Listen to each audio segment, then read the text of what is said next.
Good morning, students. I am Dr. Priyanka Bhalerao and welcome to my channel Royal Educational Services. मेरे इस channel में आपको engineering mathematics से जुड़ी सारी प्रॉब्लम्स का सॉल्यूशन मिलेगा। साथ ही साथ मैं अदर फील्ड में यूज़ होने वाले मैथमेटिक्स के भी वीडियोस अपलोड करती रहूँगी। जैसे कि हम डिफ्रेंसिएशन को कंटिन्यू कर रहे हैं।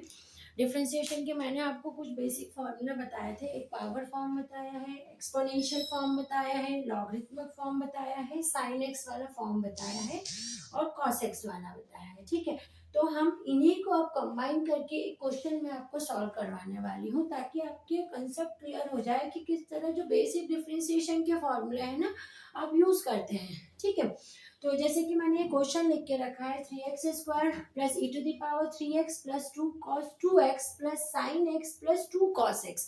इसमें आप देख रहे हैं पावर फंक्शन भी है, एक्सपोनेंशियल फंक्शन भी है, लॉगरिथमिक फंक्शन भी है, साइन और कॉस वाले फंक्शन भी है। तो हम इसको सॉल्व करते हैं, डिफरेंशिएशन करते हैं इसका। तो स्टेप बाय स्टेप करेंगे हम इसको। सबसे पहले हम इसमें dy dx को सभी टर्म्स के साथ में लिख लेते हैं क्योंकि हम डिफरेंशिएशन कर रहे हैं और डिफरेंशिएशन करने के लिए हमको मेंशन करना पड़ता है कि हम इसका डिफरेंशिएशन कर रहे हैं, यानी dy बाय dx जो है वो यूज कर रहे हैं। ठीक है, तो ये आपने पहली स्टेप आपकी लिख दी है, dy by dx two cos x। ठीक है, अब मैंने आपको जैसे इन क्वेश्चंस में भी बताया था कि नेक्स्ट स्टेप क्या होनी चाहिए आपके डिफरेंशिएशन में कि ये जो कांस्टेंट टर्म्स आती है ना इसको डिवाइड बाय dx से आप बाहर लिख दिया कीजिए। तो आपने यहाँ से कांस्टेंट टर्म्स को बाहर लिख दिया, d by dx e to the power 3x plus 2 d by dx log 2x plus dy by dx sine x plus 2 d upon में dx cos x। ये आपकी नेक्स्ट स्टेप होनी चाहिए। हमेशा कांस्टेंट टर्म को बाहर लिख देने से आपका कंफ्यूजन नहीं होता है ना।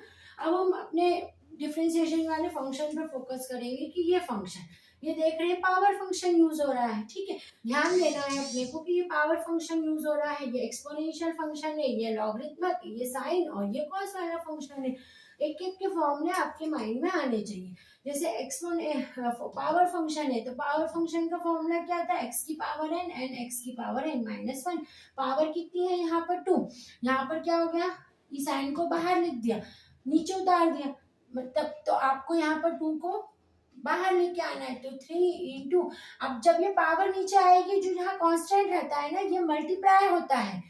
ठीक है, उसको ऐसे नहीं रखे रहने देना कि 3.2 कर दिया, नहीं, वो मल्टीप्लिकेशन में जाता है पूरा। तो 3 इंटू 2 एक्स की पावर 2 माइनस 1। ठीक है, प्लस एक्सपोनेंशियल का फॉर्म देखेंगे, d by d x of e to the power x होता है a e to the power x, यानी ये जो पावर है ये यहाँ आ जाती है नीचे, तो ये 3 क्या हो जाएगा, आगे आ जाएगा, तो ये हो जाएगा 3 e to the power 3x। ठीक है, प्लस 2 ऐसे ही लिखेंगे। अब ये लॉगरिथमिक वाला देखेंगे कि D by d x of log x होता है 1 बाय एक्स, तो यहाँ पर क्या है हमारा 2x, तो हम क्या कर देंगे, पहले तो इसका लॉग का डिफरेंशिएशन करेंगे तो 1 अपॉन में 2x। और मैं आपको बार बार बता रही हूँ कि जब इस टाइप से ये फंक्शन रहता है ना तो ये एक अलग फंक्शन बनता है। लॉग का तो आपने कर दिया लेकिन आपको इस 2x का भी करना पड़ेगा। ये कैसा होगा, इस फॉर्म से होगा। ठीक है, 2x की पावर 1 है ना, तो 2 तो आपने बाहर निकाल दिया, x की पावर 1 यानी 1 बाहर आया, 1 बाहर आ गया 1, x की पावर 1 माइनस 1। ठीक है, फिर साइन एक्स का डिफरेंशिएशन आपने यहाँ करा है, इसके प्रीवियस उसमें आपने इसके क्वेश्चंस भी करे हैं। साइन एक्स का डिफरेंशिएशन होता है आपका कॉस एक्स, तो आपने यहाँ लिख दिया है cos x plus 2 cos x. अब कॉस एक्स का डिफरेंशिएशन होता है माइनस साइन एक्स, आपको ये याद रखना है कि कॉस एक्स का डिफरेंशिएशन माइनस साइन एक्स होता है। तो आपको यहाँ पर क्या यूज करना है, -2 साइन एक्स। ठीक है, अब हम इसको सॉल्व कर लेते हैं। 2 इंटू 3 ये 6, x की पावर 2 माइनस 1 है, plus 3 e to the power 3x, ये 2 से 2 आपने कैंसिल कर दिया, प्लस x की पावर 1 माइनस 1 यानी x की पावर 0 थी, और x की पावर 0 जो होती है आपकी x टू द पावर 0 जो 1 होता है। ठीक है, तो आपका यहाँ पर क्या बचेगा, only 1 by x plus cos cos x minus 2 sin x। तो ये हमारा उस फंक्शन का पूरा डिफ्रेंसिएशन है। जो आपको मैंने एक्सप्रेशन लिखाया था, इसमें पावर नोटेशन भी था, एक्सपोनेंशियल फॉर्म भी है, लॉगरिथमिक फॉर्म भी है, साइन और कॉस वाला आपका ट्रिग्नोमेट्रिक फॉर्म भी है।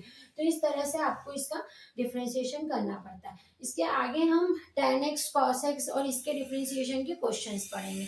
थैंक यू, आप इसको नोट डाउन कर लीजिए।